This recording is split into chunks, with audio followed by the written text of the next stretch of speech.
This is KC Sports Network, proudly presented by Emprise Bank. What's up, everybody? Welcome to another edition of 21 Questions, brought to you by the good people in our Discord. My name is Craig Stout. I have a very special guest with me today. You've heard him on our defensive film breakdowns. You hear him on one-on-one each week during the season. It is former Chiefs defensive lineman Mike DeVito. Mike, my friend, thank you for joining us for 21 Questions. Craig, it's so great to see you, man. You bring up the defensive film room. You bring up one-on-one. It just reminded me that that's right around the corner now. I'm so excited to get back to it. We were talking before we hopped on about the sort of the dry period, which just like, man, let's get going. So I am excited to be here, man. How are you doing? I'm doing fantastic, man. It has been great. We started to get a little bit of camp news. It feels like real football's right here, right man. There. You see the clips on Twitter and TikTok, all this stuff popping up. You see the stuff going on. Juices are starting to get flowing again. It's starting to get really, really back into it again. So yeah. So is there anything in the world like this, Craig? Sorry, I didn't mean to cut you off. Is there anything like this? No, I mean, it's not at all. I don't even know. It's such a the word is like magical. I don't know what it is. Yeah. Football is just incredible. I know that camp is not the most fun a time of year for the players. I realize that it's not, but it is absolutely one of the most fun times of year for fans. I am going to be just like everybody else. I'm going to be rewatching these little teeny tiny glimpses that we get that we don't know exactly what they're doing in the drill. We don't know what they're working on. I'm overanalyzing something, the way that DB flips his hips or something like that. When, who knows? Dave Merritt's out there telling him, hey, do it this way just for this practice. And I'm looking at way too much. It's fun though. That's awesome. Yeah, it's great. It's great. My favorite is when we have our guys like Tucker and them behind the one-on-ones, offensive, defensive line one-on-ones. That's good footage. Yeah. That kind of stuff. I'm sure you're just rewind. I tune out the world. Oh, my kids are like, Dad. I'm like, no, you go away. I gotta watch one-on-one. All right. Well, speaking of defensive linemen. Yeah, we're just going to start with this question. It's the latest question that we got today in the KCSN Discord, but it is arguably going to be the biggest talking point for the next however long here. It's from our guy Tucker here over at KCSN. He says, what's your level of concern surrounding the Chris Jones deal following Adam Schefter's report that the Chiefs and Chris Jones are far apart on a deal and he's not reporting to camp? What do you think about that, Mike? Obviously I'm not privy to what's going on behind the scenes and how maybe volatile that situation is. But just from what I see and what I've been through and what I've seen before, I am not worried at all. These things get done when the pressure is on, and there's no pressure on for either group right now. Kansas City wants to win games. Chris wants to get paid and be out there playing with his team, and none of that matters until that first game's around the corner. And so, like I said this, I think it was on the last 21 Questions, but I remember the situation with Revis when I was with the Jets in 2010. In fact, it was played out on Hard Knocks, and so we got to see sort of behind the scenes what those negotiations were like. And you saw Rex cussing out Revis's agent, and just the back and forth. I mean, that was really bad. And then you finish up, the last episode of Hard Knocks, and Revis is walking onto the field as we get ready to play the season. I mean, it just gets done when it's time to get done. And right now, I'm not surprised they're far apart because there's just no reason for either of them to rush right now. There's no reason to panic or say, okay, so yeah, I'm not worried at all. No. I mean, I think the only worry would be, hey, Chris isn't there for some of the installs, but he's been in this system. He knows what it is. It's not like a whole bunch of stuff is changing for Chris. That's exactly right. Line up at 3 tech, wreck the game. That's that's his job right now. So no, that's exactly right. Yeah. And you know what, too, Craig, is I think what I worry about when it comes to missing camp is more the skill guys than the big guys up front, because when that game turns on for those skill guys and they have to run further distances, right? You're running 20, those guys are backpedaling 15, 20 yards, running these long routes. Those are the guys you worry about because now all of a sudden you haven't been doing anything that at the speed of what a NFL game is like until, like in Reva's situation, until right before, that last week. And now he has to kick it in and get ready. And we go into whatever it was, week 1 or week 2, and he, pulls his hammy. So, yeah. So, but the big guys up front, Chris's body's tempered. He's good. He's ready to go. He doesn't need, he knows the defense. He knows what he's going to do. If Chris shows up on the Saturday before the first game, he's going to come out Sunday and dominate. So there's nothing to worry about there. I'm with Mike on this one. I'm not concerned. The quote from Schefter there is that both sides are far apart, and which isn't surprising.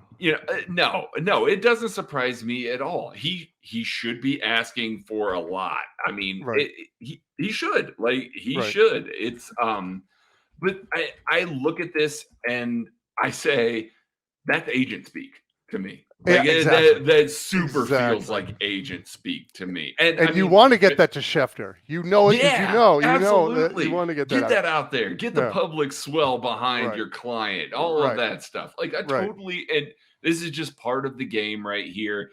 If it were somebody that maybe hadn't been in the system as long, maybe we didn't know what the expectations were for the player and stuff like that, there might be a little bit more concern there. Chris Jones is getting paid a lot of money this year. His base salary is huge this year. He will be there week 1. It's not holding out into the season. So as far as I'm concerned, that's fine. Hey, St. Joe's hot. Don't. And you know what, too? It reminded me of a conversation I had when I was in Kansas City when I was playing. And I won't, talk about who the people were. But I was given information on how Andy Reid deals with these negotiating things. And he very much puts a premium on guys who don't bring the crap to the media, who don't bitch and moan, who aren't the ego guys that are going to go out there and make everything public and talk bad about the organization. The guys that don't do that, he's going to make sure he takes care of. And so I just was thinking of that because I remember a situation where we had a guy like that who he didn't re-sign, and we had another guy who was not like that, and we did re-sign to big money. And so Chris is one of those guys. He's not going to go to the media. He's not going to talk bad about the Chiefs. I mean, we've seen the exact opposite from him. So I know from others that Andy Reid, that plays into the importance of getting him signed. So I know Andy Reid's pulling for him. For sure. And on top of that, his agent wants to make sure he gets the maximum possible deal possible, not just for his percentage, but so that he can sign future clients. He get to point to, hey, I signed a defensive lineman for $30 million APY. That's hey, guess what? Come, sign up with me. You'll get there. So it's more beyond Chris Jones. It's more beyond some of that stuff. But Mike and I think, are in alignment here. Not worried at all. And I won't drag this on too, Craig, but it does make me think about football because it's such almost a paradox in the sense that it's the incredible team sport, right? It's like you sell out, you're with your guys, you do whatever you can for the guys on the field, the coaching staff, especially the Chiefs, who really embody that family mentality. But at the same time, especially in the NFL, and it's carrying over, it's falling out into college now too. It's very much a business. And so, guys know it's not a long career and you have to make as much money as you can, as fast as you can. And so it's just interesting to see this play out because you see the sort of two worlds colliding. And it's just interesting. Yeah, absolutely it is. All right. Diving in here, our guy Mike Denny asks a question. Says, first of all, congrats on the new job, Big Mike. Oh, thank you. Thank you, brother. Out there. Thank you. That's why don't you tell people a little bit about what you're doing right now for Maine football? Yeah, so I'm up here at the University of Maine where I graduated from, and I am currently their director of player development. And so it's two things that I love. I love the University of Maine. I was so blessed to be a part of this program, and this program gave me the tools and traits that I needed to excel at the next level. And it's also great to get back into the program, be around football again. Craig, we don't have to go down this road, but it was really hard for me when I retired, and I missed football so much. And all I really did football wise was this with you guys. I mean, I just couldn't be around it. And so I've finally gotten to the point after retirement where I can be around the game again. And this is a great way to do it, and get to give back to my alma mater and invest in the guys and watch them grow. And so yeah, I'm really, really enjoying it and very fortunate to be a part of that program. When I saw that had happened, I went, "Oh, that's perfect." Like, that's absolutely perfect for Mike. Yeah. Yeah, The absolutely. player development role is so unique, and in the NFL, it Yeah, helped me so much. The player development guy isn't really a coach, but he's not really a second tier. Like, he's not really a part of the organization, like the yeah. business people or the GMs or anything. Like, he's a unique role, and it's usually a former player that you can go in and just sort of spill your guts to and talk about, and he can relate to you. And so, um, BJ Stabler when I was with the Chiefs, and Dave Zott when I was with the Jets. Those guys had a major impact in my career and my life. And so now I'm trying to bring that back and be that guy for the University of Maine. Absolutely. Absolutely makes tons of sense. Mike's question is, did you ever get to give somebody their welcome to the NFL moment?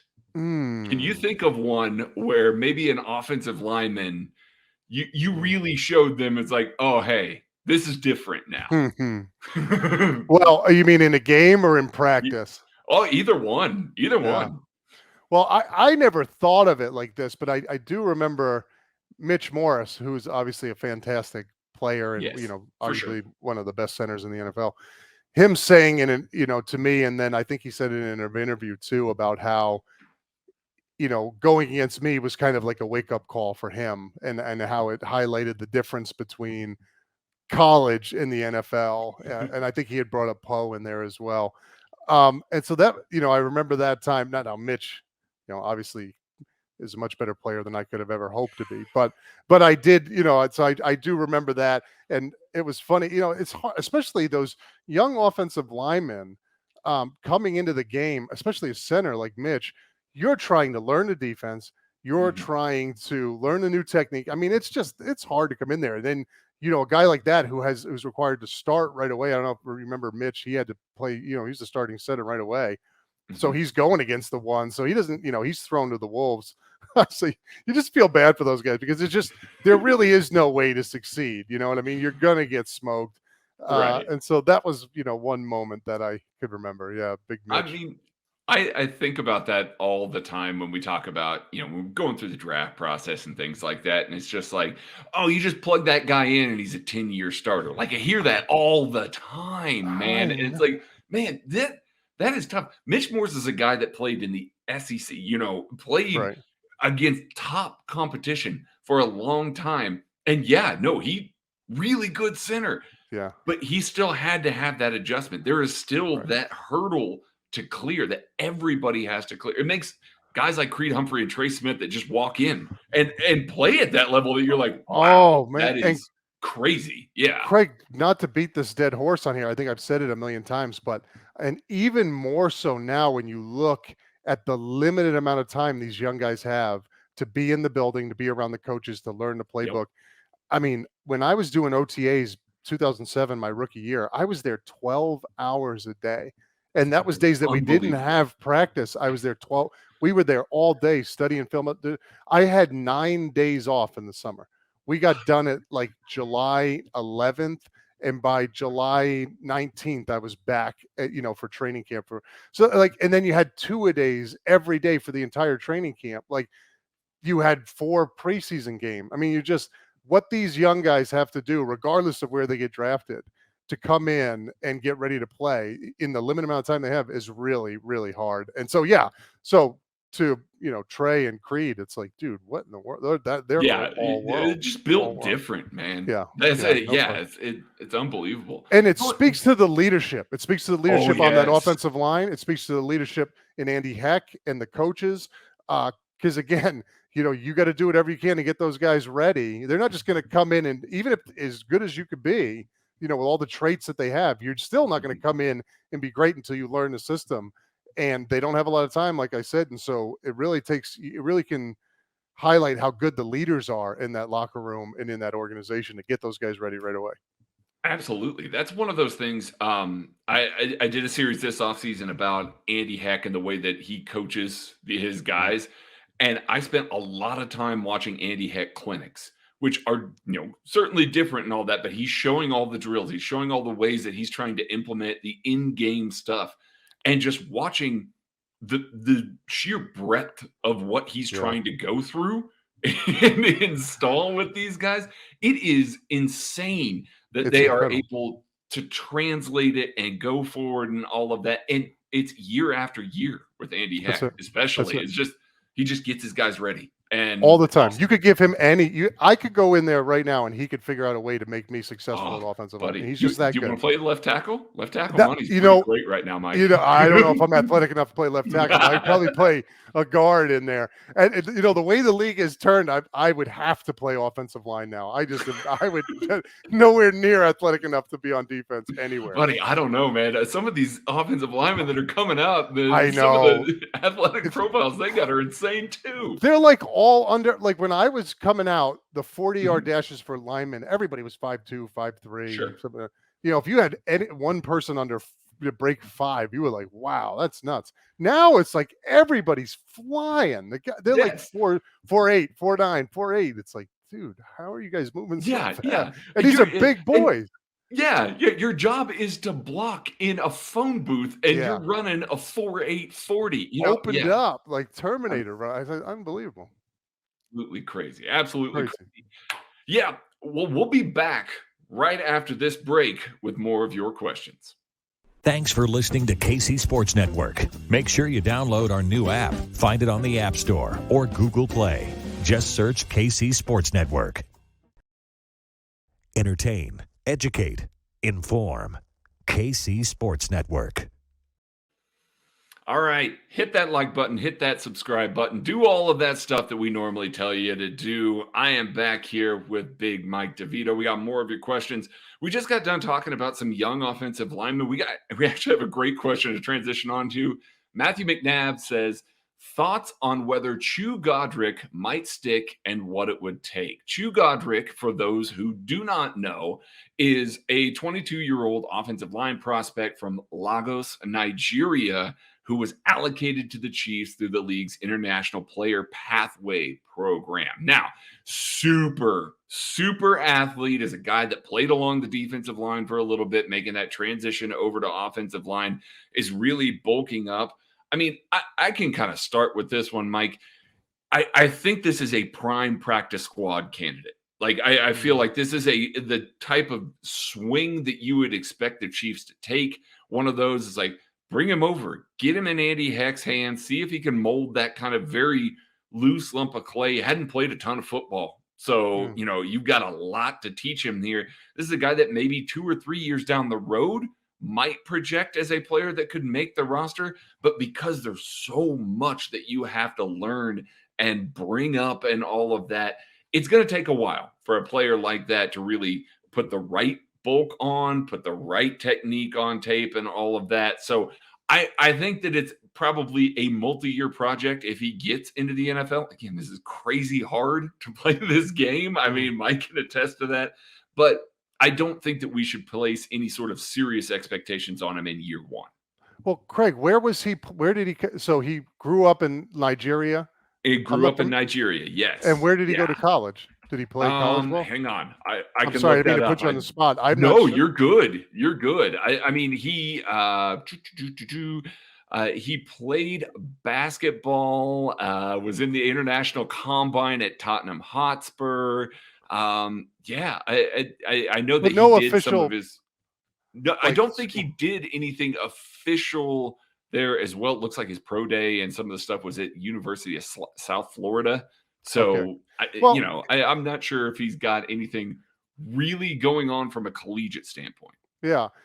Well, here's what I can tell you. I don't know his story personally. I think to even get the chance and to get to where he's at, given his background, highlights the type of, what type of player he is. I mean, clearly he's got something in the tank if he doesn't have any any sort of history, with a Division I school or anything like that, and they're bringing him in.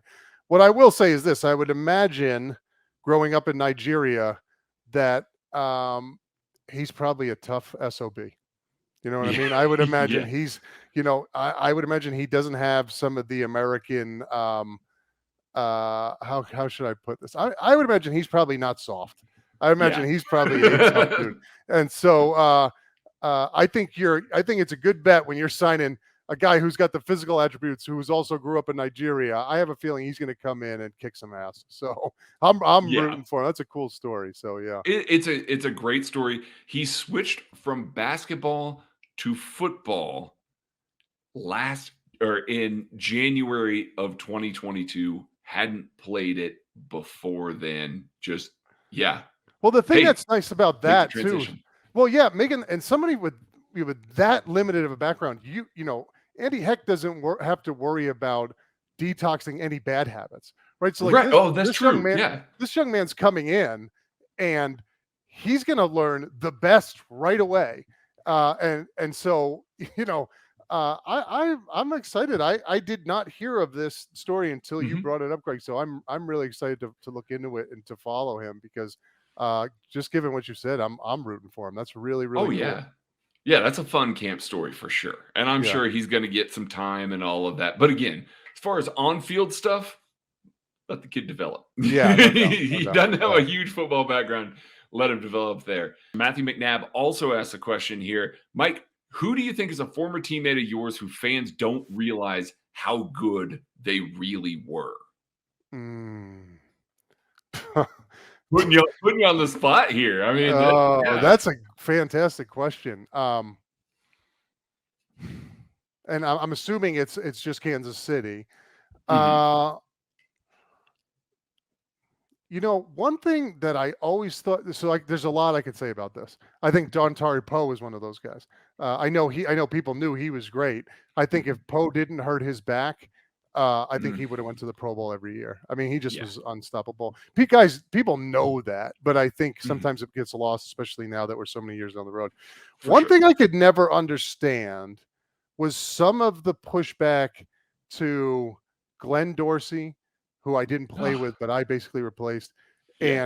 and Tyson Jackson. You know, these two guys get drafted very high, and I think that because of that, but they get drafted into a system which back then, correct me if I'm wrong, Craig, was just a static 3-4. You got It was a two very static 3-4, right yes. wide base, Mhm. and Mhm. I always watch those guys get hell for not getting as many sacks and this, that, and the other. But as a player, I used to watch them and try to learn from them on film. When I was with the Jets, I was always watching Tyson and Glenn because their technique was flawless. They were incredible players. In fact, when I came in, when I first got to Kansas City in 2013, I remember going to DJ and saying, "Hey, I'm going to try hard as hell to replicate what Glenn was doing because I know Mhm. he was keeping those guys off you. So I'm going to try hard as hell to do that too."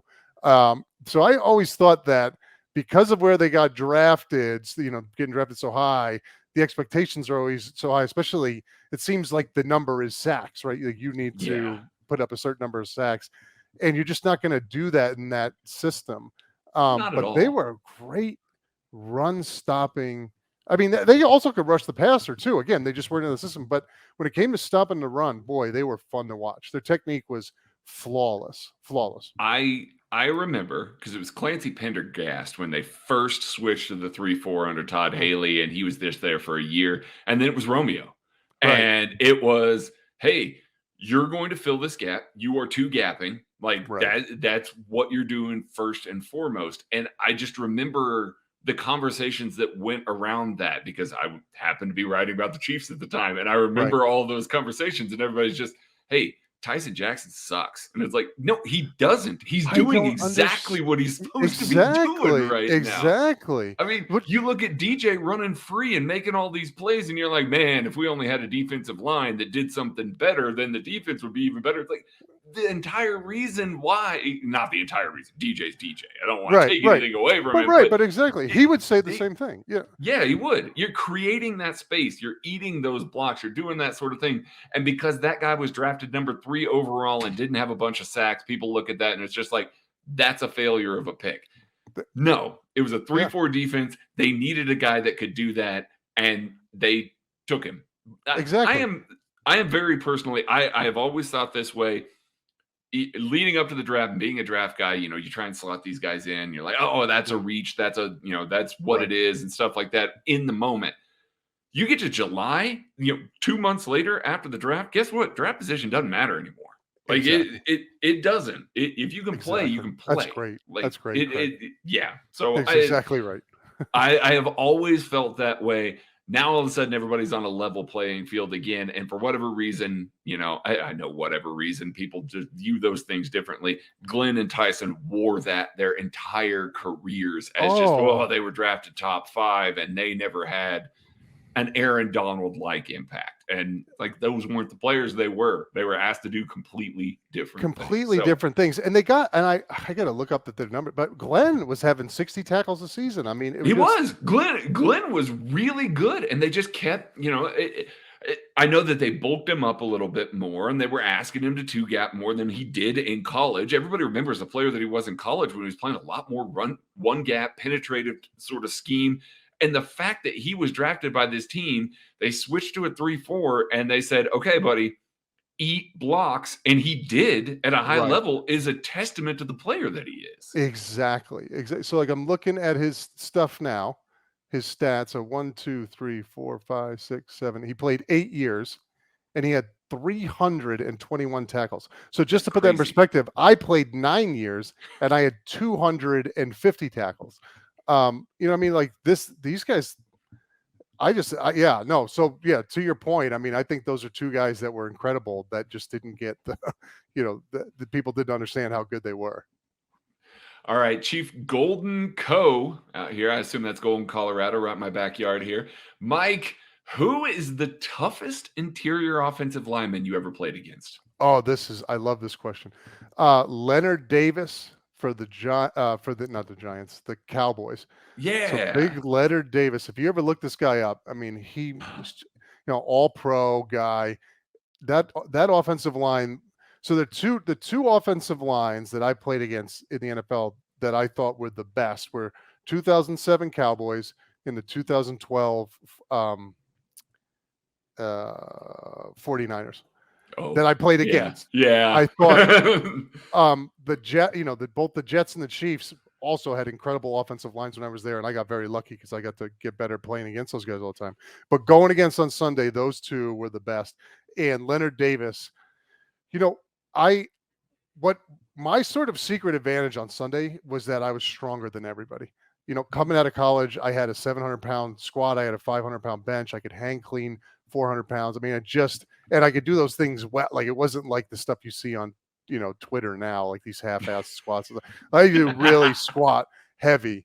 And so my advantage was just, I was just stronger than you. There was nothing you could do to move me out of the way but there were a few guys that I went against that I just didn't know what to do because they could neutralize that strength. And Leonard Davis was one of them. He was just bigger and stronger and nastier than I was. And I just remember being a rookie thinking like, damn, I haven't seen this. And I hadn't really seen anything like that until the Niners in 2012. So yeah. And it's interesting nowadays, they really, the game has changed so much. You don't see the type of guards that used to be in the league. One guy that's like this, Quentin Nelson, Trey is like that, but they're few and far between where you got these road graders that are just going to come down. And boy, if you don't, if your helmet's not on tight, it's flying off. Who was, I could be talking about this all day. Chris Samuels for Washington. Buddy. Yeah. Ooh, that I would rather try to stop my truck from going down the highway than try to play against Chris Samuels. I mean, that dude was just an absolute. It's funny. My wife's watched those Housewives on, the Bravo Housewives stuff, and he's on there because his wife is on there. And every time I see him, I'm like, oh, I can't. I got to go in there. I'm too nervous to watch it. You got like PTSD. Yeah, that's right. That's right. That's exactly right. That's funny. It's funny that you mentioned Leonard Davis and 2007 Cowboys and the 2012 Niners. He was a backup on that 2012 Niners team. I remember. Yeah. He came in. I was so glad he wasn't starting. But the starters were nasty too. But I remember he came into the game because they were killing us, and he drove our nose tackle like 10 yards off the ball and then pancaked him. We had a good nose tackle and pancaked him. And I just remember being like, oh, I can't. If I don't ever see that guy again, it'll be too soon. I mean, he was incredible, and he had a long, I think he had a fairly long career to be playing, playing that well for that long. But 2001, to 2012. Yeah, That's a 12-year career there. And that's under the old CBA. That's the old Correct. football. Like playing that long back then was really something special. Yeah. So yeah, up front. I mean, he was really, really tough. I remember, that first time firing off the ball and engaging with him, and I couldn't even separate because he was just so strong. Who was in there? Larry Allen was at that spot before he got there, and it was very much like the same sort of thing. Those two. Yeah, that's a pretty good replacement to turn around and exactly. Hey, we're moving on from this guy. We're going to spend the second overall pick on this other dude, and guess that's what? right. He's just as good. Killer, straight killer. Yeah. All right, we're going to take our final break, and we'll be back with more questions from Mike DeVito. Thanks for listening to KC Sports Network. Make sure you download our new app. Find it on the App Store or Google Play. Just search KC Sports Network. Entertain, educate, inform. KC Sports Network. Heading back to the questions, and I really like this one because I think that this is a really good kind of line here. This is from our guy, Nick Johnson, says, who has more snaps this season? This year's first-round pick, Felix Anudike-Uzomah, or Mike Dana, who's been in the system for a little while? What do you think, Mike? If you had to pick one right now, who'd you put money on? I feel like Uzomah was what I mean, he's a first-round guy, so I feel like he is a first-round guy. Yes, he's going to have that going for him, especially with Frank Jones out, because he's going to fill in where Jones. I mean, he's an outside rusher type guy, right? Correct. Yeah, he's. I would imagine that Kansas City going to want him to be playing more, Mm-hmm. so he's going to get, he's going to get the push. They're going to be trying to get him up the depth chart and getting reps. I mean, that's always how it is with a first-round pick. So. I guess the safe bet would be to say Uzomah. The question is, for me, looking at those two, is who's going to have the better reps when they're out there? And that is the one. Yeah, you know what I mean. And Uzomah obviously has a lot of talent, and he has all the physical attributes to be great. So, so I want him to do well. But Dana's just been, he's always consistent, and I've always liked watching him play. So. I don't know. It's a good question. I'm glad they're both on the defense. Those are two really good players we're lucky to have, I mean, I'm sorry. To Dana's point there, we got to talk to Joe Cullen a little earlier this season. When at the combine there, he stopped by and talked to BJ for a little while there. I don't think that more praise could have been heaped on Mike Dana by the Chiefs defensive line coach than there was in a little 40-minute interview. Like, he was just over the moon about the way that he approaches the game, does things, and all of that. Again, talking about a fifth-round pick, guy that's just, out there and he's busting his ass every single play, doing things exactly the way the coaches want and all of that. And that's how he earns his play time there. But, and maybe – Mike, we can elaborate on this a little bit. Some of that rotation is going to be set by the defensive line coach. So if you got a guy that you love, are you going to give him those reps? I mean, I'm sure that they're going to say, hey, listen, you got to get the first round pick out there. We got to have a good rotational plan for him so that he can develop. We can't just say, hey, sit your ass on the bench because we like this guy better. Right. But that being said, he certainly is going to have some input, as to who's playing where. Yeah, no, exactly. And I think the nice thing with having Dana too, and going off of what the coaches have said about him, is he's a guy that obviously they trust, right? So there are situations where you want to let the rookie loose and let him go, and that's fine. But there are all those key situations where you need your most consistent guys in there to make sure that things are done the right way, and so. That's where you lead on a guy like Dana, who's been out there, who's played in playoff games, who's played in big games, who's been a part of this. And when things get real and you need somebody, who's going to be composed on that, that 4th and 1 situation or that really important 3rd down situation, it's good to have a guy like that. You're like, yeah, he's, we don't have to think twice about him going out there and playing Chiefs ball. He's been there. He's done that. Yeah, absolutely. Sometimes with the rookies, you get this emotional up and down, and sometimes those moments, even for the best of them, can be too big. So to have a guy like Dana who's not going to be fazed by those things is good to have.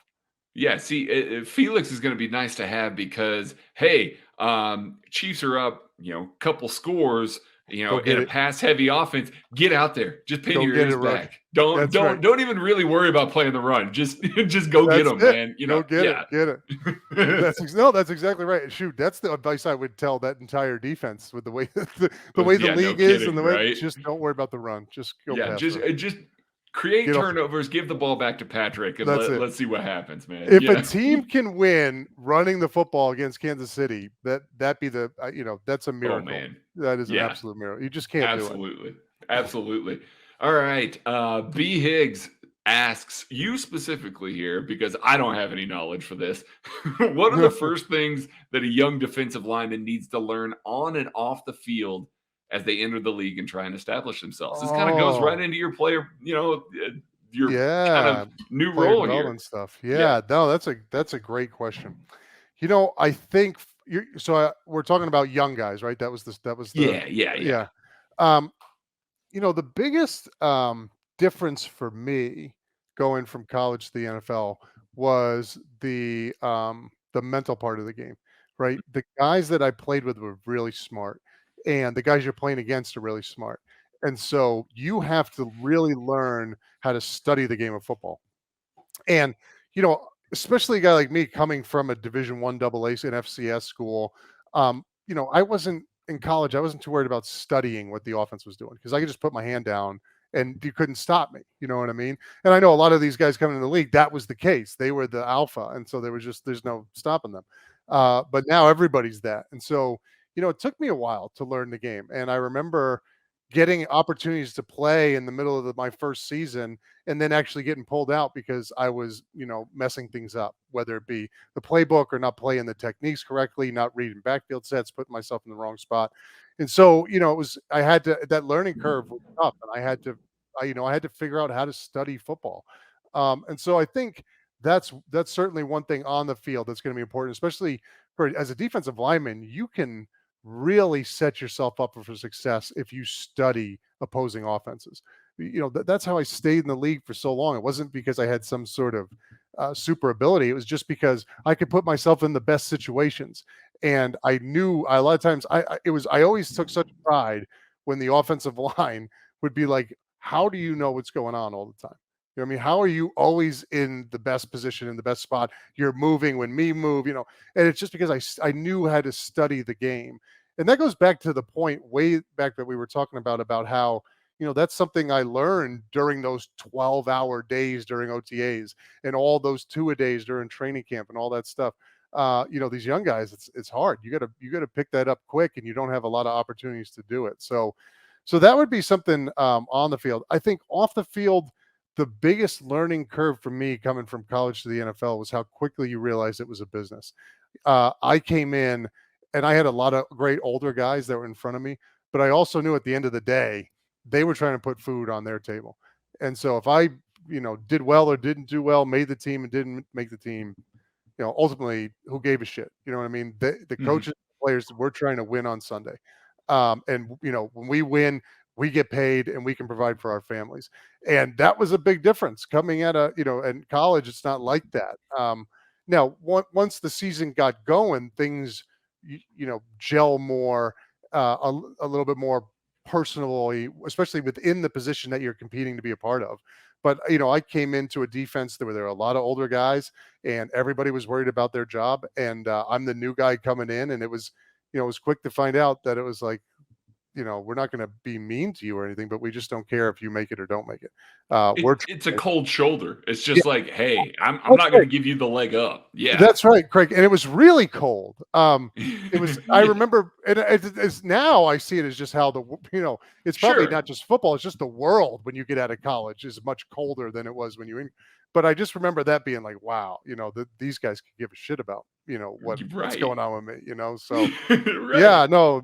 So now that being said, especially a defensive line in Kansas City, you're going in there with some older guys, established guys. They're probably not as worried about losing their spots, and I can see them, and especially with Kansas City's philosophy of that family atmosphere, welcoming them with open arms. So it probably won't be like that, but you just want to learn how to, big picture. you just want to learn how to carry yourself like a pro. That was something, that when you have guys saying, oh yeah, that, he knows how to, he's a pro. He acts like a pro on and off the field. That's what you're trying to strive to be. And there are a lot of different things that go into that, but that's what you're going for. That's awesome. Come to Maine football. You're going to get this all the time. You're going to get this kind of advice all the time. That's right. Yeah, that's right.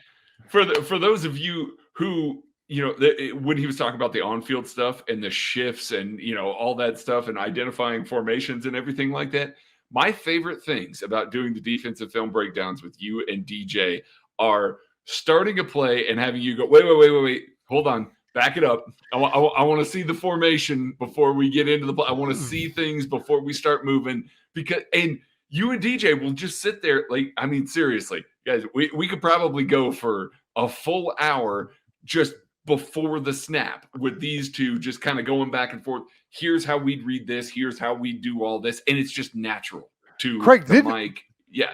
Didn't we have one of those? Didn't you do one of those filmers? Just say like, we did. I have one play or two play. I want you, and we talked for an hour about the two plays. We did. I mean, yeah. And DJ's a great person to be with because he played his position the same way, which was he studied the game. So like I, constantly looking at not just backfield sets, but I was looking at down and distance, where we are in the field, where's the ball, which hash is it on? Then we're getting into, okay, formations. What number tight end is where are the wide receivers? Who's, all that stuff played into it. But the better you get at it, it sounds like a lot, but the better you get at it, just you starts clicking. You're like a robot out there. You're like this AI just processing this stuff. And what you find out is even with the most extravagant offenses, if you're good at that stuff, you can narrow things down to the point where it could possibly be 1, 2, maybe 3 plays if they go off script.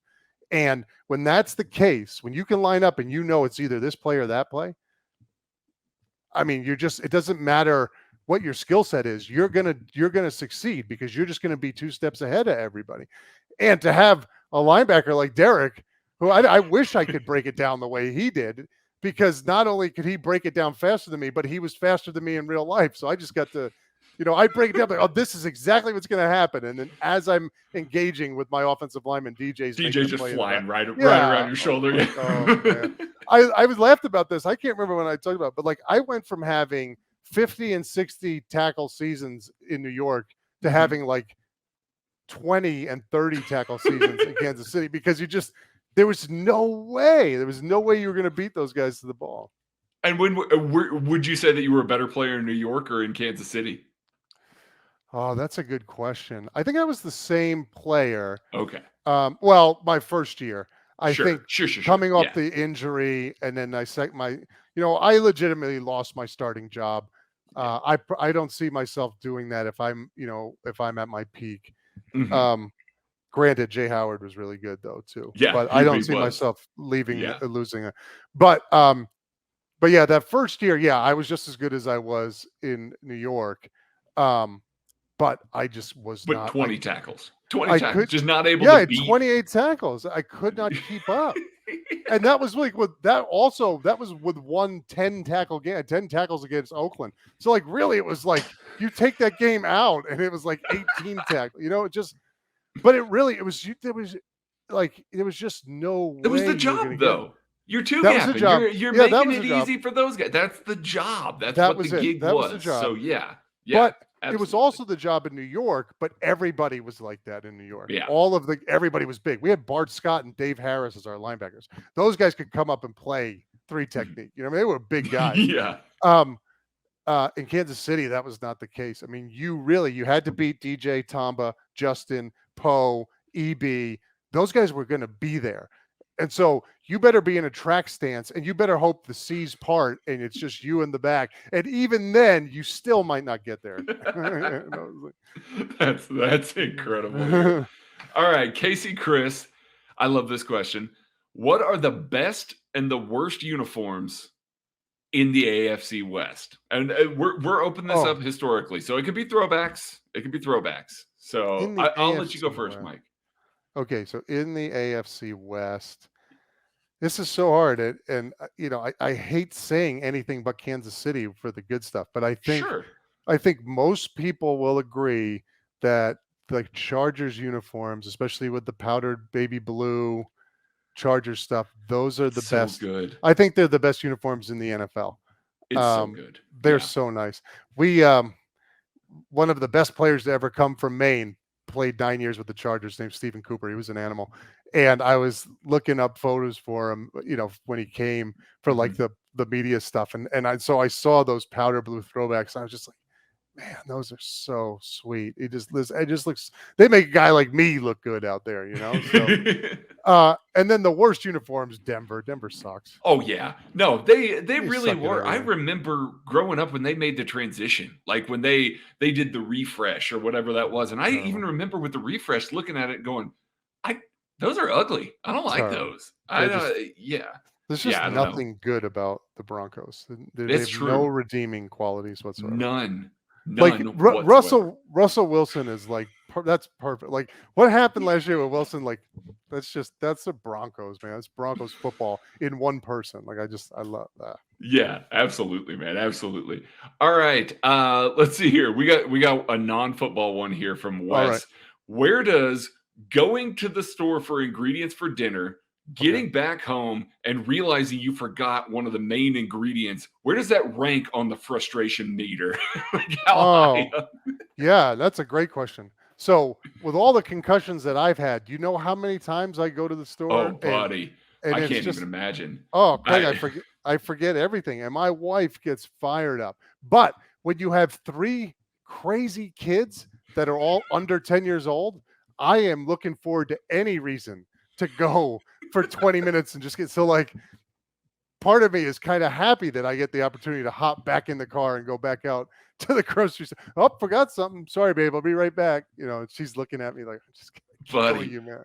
You have only a handful of years left before you are going to have to take on like 3 jobs just to afford to feed those kids, man. If they're built like you at all, holy cow, man. I hope BJ better, you got to keep growing. KCS, you guys are killing it. Yeah, man. I need you guys like ESPN. I'm gonna need a raise. I'm gonna be asking signing bonus and everything. It's just for food money for my kids, guys. That's it. Come on, they're BJ. teenage boys. Yeah.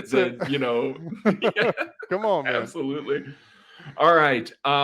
This is our last question for the day here. Casey from KC.